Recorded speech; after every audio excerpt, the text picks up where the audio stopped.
오늘 하나님 말씀은 요한복음 1장 19절부터 34절의 말씀입니다. 교독하겠습니다.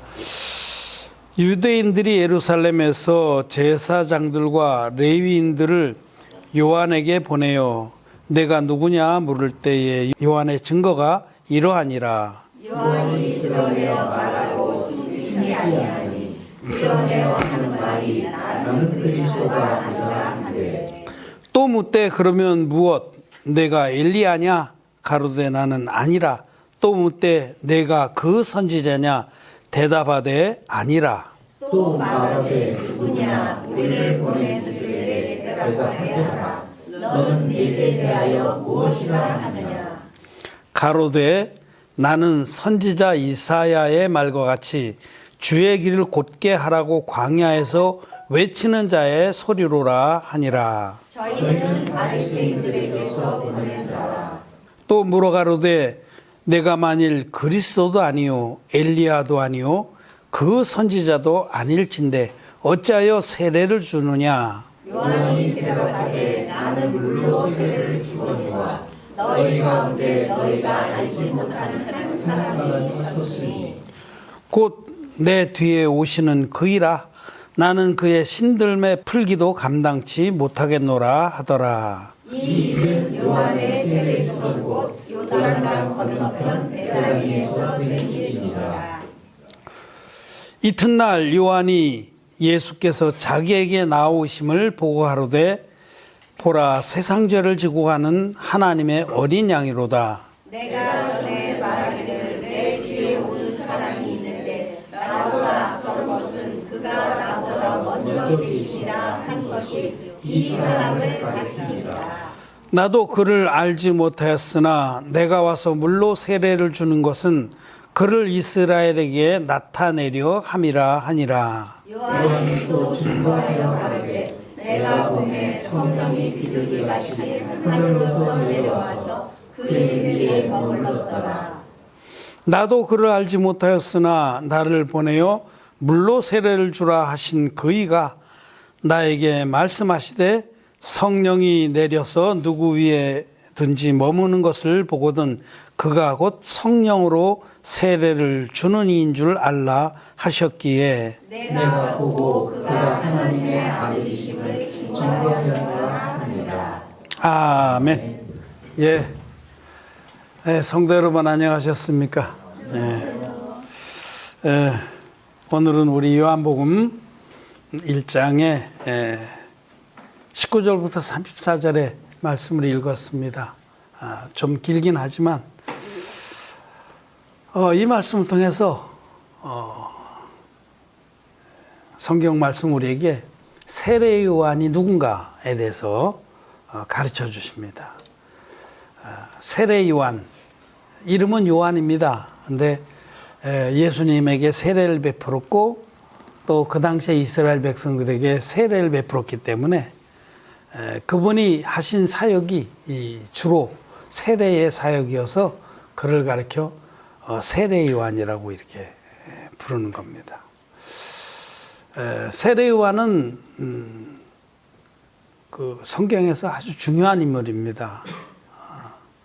물론 가장 중요한 분은 예수님이죠. 근데 예수님은 하나님이시고 하나님이 사람이 되어서 오신 분이기 때문에 예수님은 제껴놓고 워낙 그분이 성경의 주인공인데 예수님 빼놓고 그러면 나머지는 다 조연입니다. 성경에 나온 인물들이 우리 많이 있잖아요. 성경에 얼마나 많은 사람들이 나옵니까?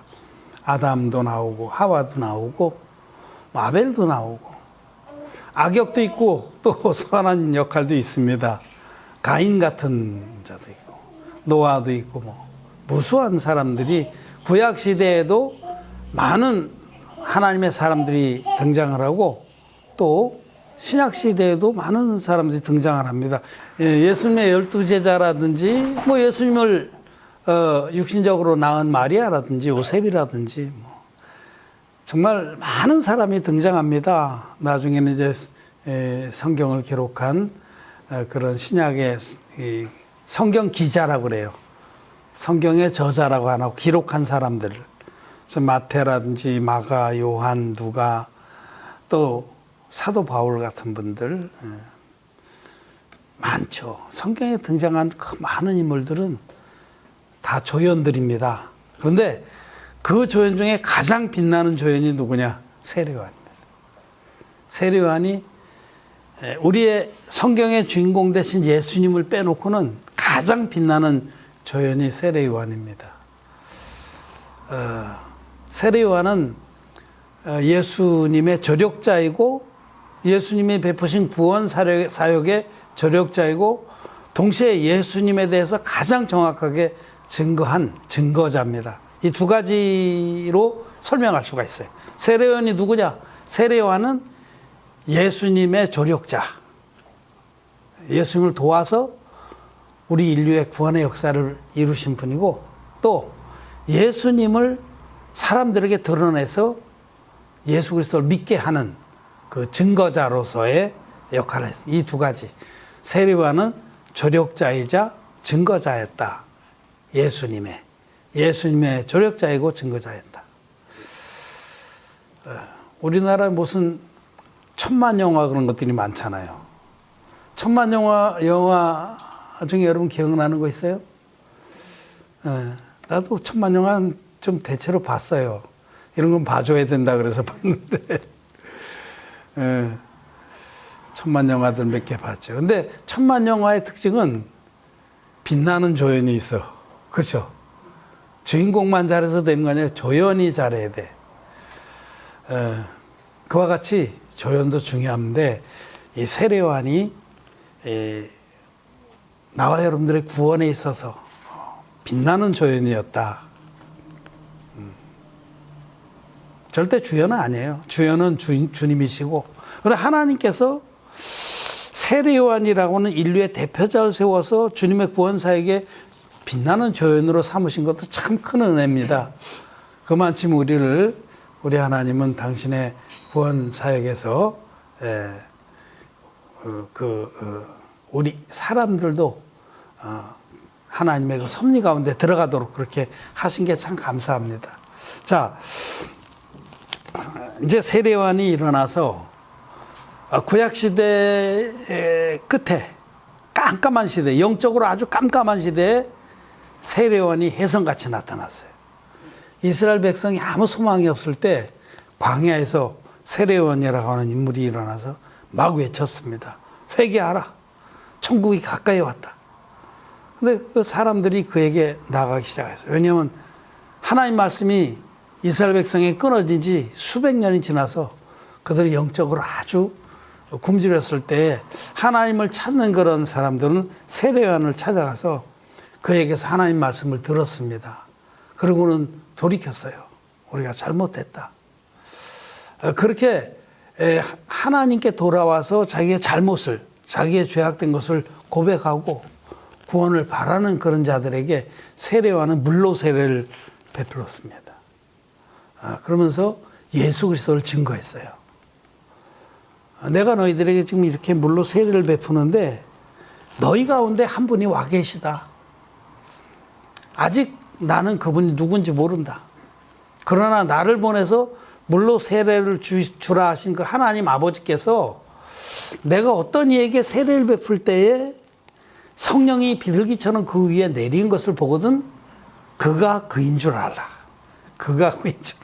성령이 비둘기같이 내리는 그분이 바로 하나님의 아들이고 우리 인류의 구원자로 오신 하나님의 어린 양인 줄 알라. 이렇게 하나님께서 세례요한의 마음에 그런 말씀을 주셨어요. 그래서 세례요한은 하나님께 돌아온 자들에게 요단강에서 물로 세례를 베풀면서 그들에게 증언한 겁니다.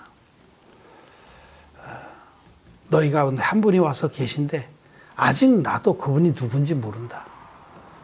하나님의 아들이신데. 그러면서 이제 세례를 베풀고 있는데 드디어 예수님이 그 앞에 오신 거죠. 그래서 예수님이 오실 때 알았습니다. 세례요한은 예수님이 요단강으로 나오신 거 보고 세례요한은 벌써 깨달았어요. 아, 이분이구나.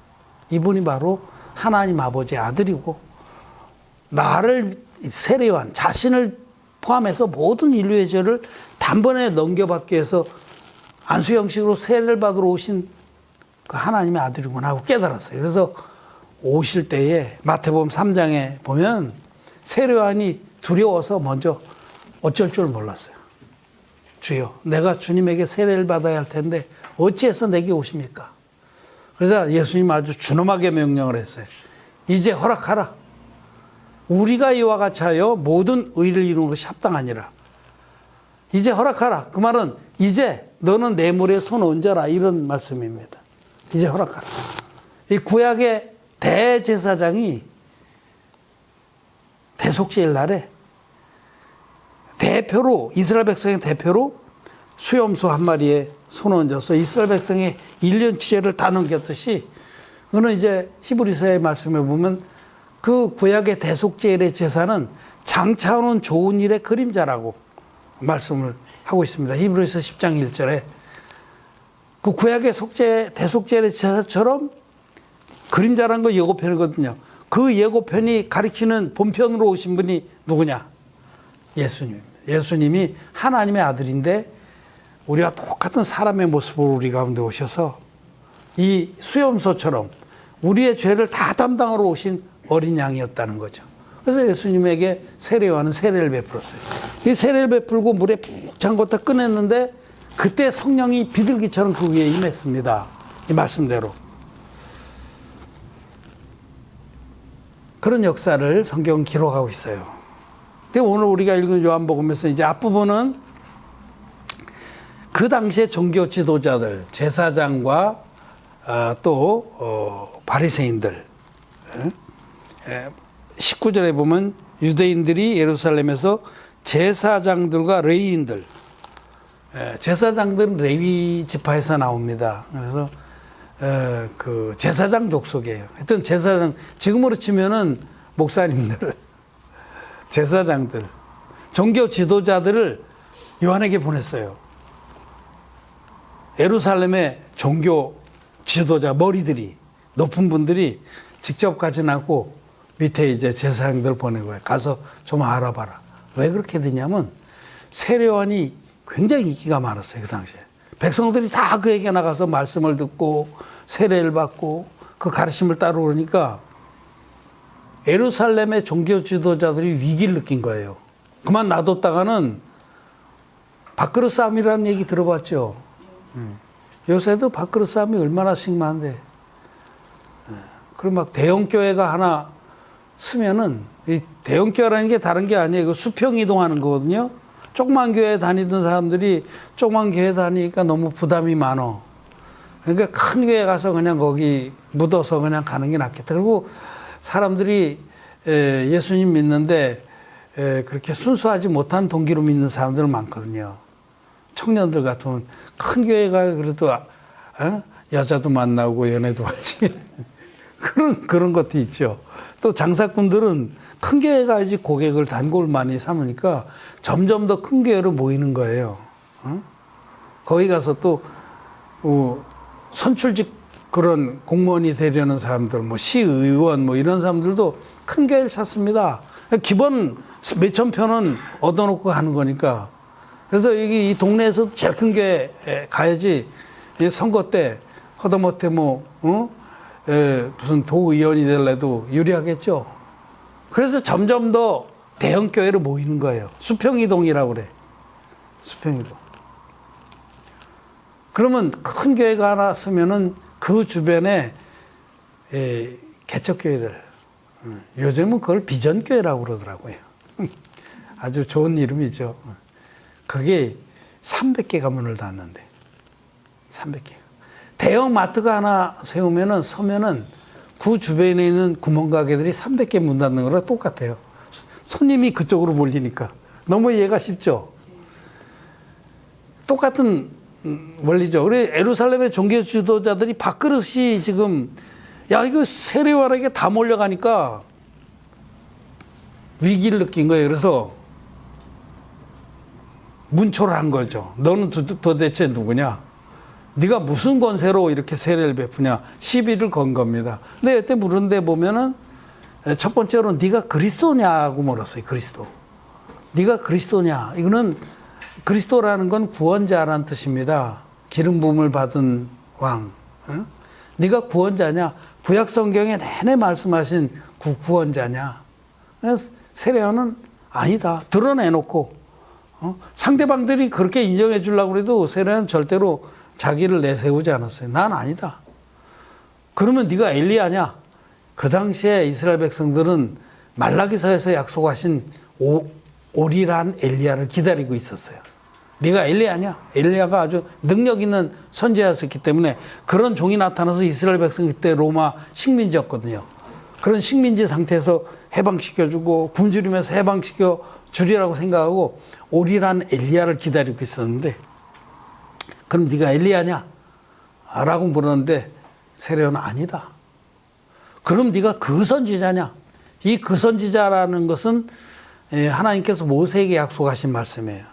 내가 이후에 너와 같은 선지자를 하나 일으켜서 이스라엘 백성의 목자가 되게 하겠다. 그리고 너희가 그의 말을 들으면 살 것이고 그의 말을 듣지 않으면 너희는 망할 것이다. 그 선지자가 바로 예수님입니다. 그 선지자. 그런데 바로 구약, 그래서 이스라엘 백성들은 그리스도, 엘리야, 그 선지자를 기다리고 있었어요. 너무 상황이 어려웠거든. 로마의 식민 상태였고. 그래서 세례요한에게 그렇게 부른 거예요. 이 세 가지에 그 중에 뭐 하나라고 그러면 이제 걸어 넣으려고 했겠죠. 근데 세례요한은 아니다 하면서 뭐라고 얘기하냐면, 나는 주의 길을 곧게 하라고 광야에서 외치는 자의 소리라. 이렇게 말씀합니다. 나는 그냥 소리다, 소리. 사람들의 마음을 일깨워줘서 그들이 예수님을 마음에 받아들일 수 있게 하는 그런 역할을 하러 온 소리에 불과하다는 거죠. 그 말씀이 23절에 나와 있죠. 23절에 그들이 막 다그쳐서 네가 누구냐 하고 물으니까 가로되 나는 선지자 이사야의 말과 같이 주의 길을 곧게 하라고 광야에서 외치는 자의 소리로라. 그 세례 요한의 사역은 사람들의 마음을 준비시키는 사역이었어요. 그래서 높은 산은 낮게 만들고 낮은 골짜기는 좀 도두어서 평탄케 해주는 거예요. 그러니까 이 말씀은 마음이 굉장히 교만하고 높은 사람은 자기가 얼마나 잘못된 마음인지를 깨닫게 해서 그 마음을 무너뜨려요. 네가 그렇게 교만하냐? 네가 교만할 것이 뭐가 있냐고 하나님 말씀으로 마음을 깨뜨려서 마음을 낮춰주고, 또 너무 자기에 대해서 이렇게 자괴감이 들어있는 사람들, 자존심을 다 상실한, 자존감을 다 상실한 그런 사람들이 있잖아요. 나 같은 건 구원받을 수도 없어. 나 같은 거는 주님 만날 자격도 없어. 이런 사람들, 그런 사람들은 마음을 푹 쏟아줘서 아니다. 주님은 비천한 자를 걸음더미에서 들어서 하나님의 자녀의 영광에 들어가게 하신 분이다. 그렇게 마음을 푹 쏟아줘서 그들도 주님을 받아들일 수 있는 마음에 기대를 갖도록, 높은 산은 낮추고 낮은 골짜기는 높여서 주님께서 그들의 마음에 들어갈 수 있는 길을 예비하러 오신 분입니다. 그래서 광야에서 정말 말씀으로 외쳐서 모든 사람들이 주님을 기다리게 하고 있었어요. 근데 그때 예수님이 이제 세례요한 앞에 와서 물로 세례를 받은 겁니다. 예수님이 세례요한에게 세례를 받은 그 사건은 하나님의 구원의 역사에 있어서 가장 큰 역사입니다. 가장 아름다운 역사고, 이 세례는 안수의 형식으로 이렇게 베푸는 건데, 세례요한이 누구냐면 여자의 몸에서 난 자 중에 가장 큰 자입니다.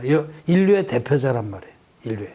우리 모두의 대표자인데, 인류의 대표자가 우리의 모든 죄를 짊어지고 가서 십자가에서 없애주러 오신 하나님의 어린 양, 예수님, 하나님의 아들이신 그분이 육신을 입고 오셨는데, 예수님에게 이렇게 안수의 형식으로 세례를 베풀어서 물에 잠궜다가 꺼냈습니다. 일어났습니다.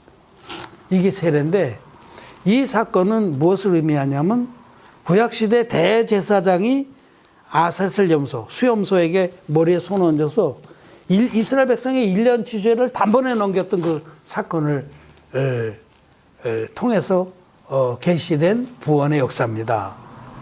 이 안수는 죄가 넘어간다, 이런 그 뜻이 있고 그런 법이에요. 하나님이 그렇게 세운 거예요. 그러니까 인류의 대표자가 안수를 할 때 우리는 그때 태어나기도 전이고 우리는 또 이스라엘에서 먼 이방인이지만 하나님은 그 대표자의 어깨를 타고 예수님에게 인류 전체의 죄가 단번에 넘어가도록 그렇게 섭리하셨고 이루신 겁니다. 예수님이 세례요한이라고 하는 인류의 대표자가 안수 형식으로 세례받을 때 아담에서부터 시작해서 세상 종말까지 모든 인류의 모든 죄와 허물이 그때 단번에 예수님께 다 넘어간 거예요. 이 책이 인류의 죄가 다 이 안에 들어있다고 치면 죄보따리라고 그러고 여러분 죄도 이 안에 들어가 있는 거예요. 그게 세례요한이 예수님에게 안수를 베풀 때에 세례요한의 어깨를 타고 이렇게 넘어가서 예수님에게 이렇게 뒤집어 씌워진 겁니다. 이제는 나와 여러분들의 모든 죄가 인류의 모든 죄가 어디 갔냐면 예수님에게 넘어간 거예요. 하나님이시기 때문에 시간과 공간을 초월해서 역사하는 분. 우리의 죄와 허물이 다 예수님께 넘어갔기 때문에 이제는 예수님은 세상 죄를 지고 가는 하나님의 어린 양이 되셔서 이 죄를 짊어지고 십자가로 가신 겁니다. 그것이 바로 오늘 기록한 요한복음 1장 29절의 말씀입니다. 요한복음 1장 29절 같이 한번 읽어보겠습니다. 요한복음 1장 29절 시작. 이튿날 요한이 예수께서 자기에게 나오심을 보고 가로되 보라 세상 죄를 지고 가는 하나님의 어린 양이로다. 세상죄라는 건 아담에서부터 세상 끝까지 이 세상이 존재하는 한 그 안에서 태어나고 죽은 모든 사람들, 그 사람들의 모든 죄가 세상죄입니다. 그러면 나와 여러분의 죄도 이 세상죄에 포함이 됩니까? 안 됩니까? 포함되죠? 그때 하나님의 놀라운 역사로 세상 죄가 예수님에게 다 넘어가서 세상 죄를 누가 짊어지냐면 예수님이 짊어진 거예요. 예수님이 짊어지고 어디로 가셨나? 십자가로 가신 겁니다. 세상 죄를 지고 가는 하나님의 어린 양이 십자가로 가셔서 나와 여러분들이 죄 때문에 심판받고 죽어야 될 그 자리에서 예수님이 대신해서 십자가에 못 박혀서 6시간 동안이나 절규하시면서 온몸에 피를 다 쏟았습니다. 그 피로서 죄값을 치러주시고 마지막에 다 이뤘다고 크게 외치시고 돌아가셨습니다.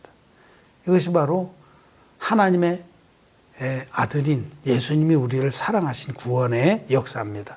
우리를 얼마나 사랑하는지 당신의 생명으로 우리의 죄값을 대신 치러주시고 돌아가셨다, 부활하신 겁니다. 그래서 세례받을 때 안수는 우리 죄가 넘어간 것이고 물에 잠긴 것은 십자가에 돌아가실 것을 말하고 물에서 올라오신 것은 우리의 죄를 다 없앴기 때문에 다시 부활하셔서 하나님의 영광의 보좌로 다시 돌아가신 것을 의미합니다. 이와 같이 주님은 세례요한을 아주 중요한 조력자로 세우셔서 우리 구원의 조력자가 되게 하시고 또 예수님이 행하신 구원의 역사를 증거하는 증거자가 되게 하셨다. 세례요한은 예수님 구원의 조력자이고 예수님 구원의 증거자이다 라고 말씀을 하는 겁니다. 여기 이제 29절에 이튿날이라고 그랬는데 이 이튿날은 예수님이 세례받은 이튿날입니다. 그만큼 중요한 거예요. 예수님 세례받기 전에는 세례요한도 나도 그분이 누군지 모른다고 했어요. 그런데 세례를 받으심으로 드디어 이분이 오시기로 한 메시아라는 것을 알게 된 거죠. 그리고 그 아래쪽에 읽어보면 32절에 요한이 또 증거하여 가로되 내가 보매 성령이 비둘기같이 하늘로서 내려와서 그 위에 머물렀더라. 성령이 그분 위에 머물러 사건은 세례받을 때 있었던 일이에요. 그 세례받을 때 있었던 일을 기록하면서 이튿날이라고 말씀한 거죠. 그러니까 세례를 많은 사람에게 주면서 세례 요한은 그들에게 두 가지를 가르쳤어요. 너희 가운데 한 분이 와 계신데 그분이 세례받을 때 그분 위에 성령이 머물고 그럼 그분이 바로 메시아인 줄 알라 하셨다라는 걸 가르쳤고 또 그들에게 너희들과 똑같은 방법으로 세례를 받을 때 이 안수의 방법으로 세례를 받을 때 너희들의 모든 죄가 그분에게 넘어간다는 걸 믿으라고 가르쳤습니다. 그래서 세례 요한은 광야에서 외치면서 의회도를 전했노라고 성경은 기록하고 있습니다. 의회도가 뭐냐면 복음이에요. 세례 요한은 복음을 전파하면서 세례를 준 겁니다. 다만 세례 요한이 베푼 세례는 그 사람들이 진정으로 돌이켜서 하나님을, 예수 그리스도를 영접할 수 있는 마음의 준비를 시키는 세례였어요. 그걸 회개의 세례라고 그래요. 사람들에게 회개한 표로 세례를 주었다는 겁니다. 여기 오늘 요한복음 1장 29절에 이튿날 세례 요한이 예수께서 자기에게 나오심을 보고 가로되 보라 세상 죄를 지고 가는 하나님의 어린 양이로다. 이거 굉장히 중요한 말씀이고 정말 감사한 선포입니다.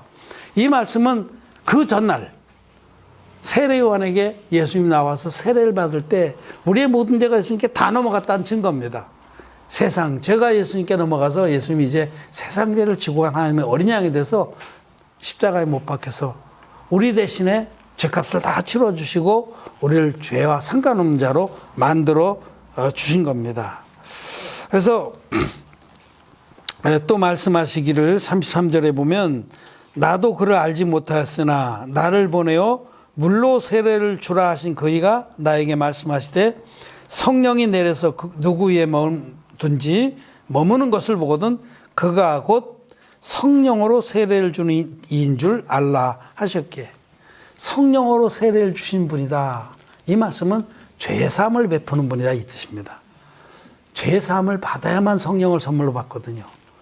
예수님은 우리에게 죄사함을 주러 오신, 죄가 있는 사람의 죄를 깨끗이 씻어서 신눈 같은 마음의 의인을 만들어 주러 오신 분입니다. 누구든지 예수님이 하나님의 아들이신 것과 즉 흠없는 제물로 오신 것과 그 예수님이 인류의 대표자로 세운 세례요한에게 세례를 받을 때 우리의 모든 죄가 다 넘어갔다는 그 사실과 또 그 예수님이 세상 죄를 지고 간 하나님의 어린 양이 되셔서 십자가에 못 박혀서 다 이뤘다 하기까지 피 흘려 돌아가 주신 것을 이 세 가지 진리를 믿는 자는 마음으로 이 진리를 믿어서 의에 이르고 입으로 신해서 구원에 이르는 것이다 라고 말씀을 합니다. 그래서 세례 요한은 예수님의 구원 사역의 조력자이고 또 예수님이 우리의 모든 죄를 온전히 담당하셔서 없애주신 구원자라고 하는 증언자입니다. 세례 요한은 하나님의 주님의 구원 사역의 조력자고 또한 주님의 구원 사역의 증거자라는 그 사실을 요한복음은 말씀하고 있습니다. 우리 한 기절만 찾아보고 말씀 마치겠습니다. 마태복음 21장 32절 마태복음 21장 32절입니다. 한 절을 같이 한번 읽겠습니다. 시작. 요한이 의의 도로 너에게 왔거늘 너희는 저를 믿지 아니하였으되 세리와 창기는 믿었으며 너희는 이것을 보고도 종시 뉘우쳐 믿지 아니하였도다. 아멘. 요한이 의의 도로 우리에게 왔다. 요한은 하나님의 종으로서 하나님이 어떻게 우리를 모든 죄에서 구원할지를 다 알고 그 복음을 선포하면서 백성들의 마음을 준비시켰다라는 뜻입니다. 요한은 정말 여자의 몸에서 난 자 중에 세례요한보다 큰 이가 일어남이 없도다. 인류의 대표자고 또 대제사장 아론의 직계 후손이고 주님 앞에 정말 순종해서 그 뜻을 맡은 하나님의 종이었습니다. 그는 주님께서 이 땅에 오셔서 우리를 모든 죄에서 구원한 구원사역의 조력자이고 아주 중요한 역할을 담당했어요. 주님께 세상 죄를 다 넘기는 그 조연을 담당해요. 세례를 베푼 그 세례가 세례 요한이 조연의 역할을 빛나게 해줬습니다. 그리고 또 예수님이 우리의 모든 죄를 온전히 깨끗하게 없애주신 구원자라는 사실, 하나님의 아들이라는 사실을 담대히 외치다가 감옥에 갇혀서 순교를 했습니다. 우리는 세례 요한을 참 그의 믿음을 귀하게 여기고 그의 사역을 우리가 제대로 알아야겠습니다. 말씀을 마쳤습니다.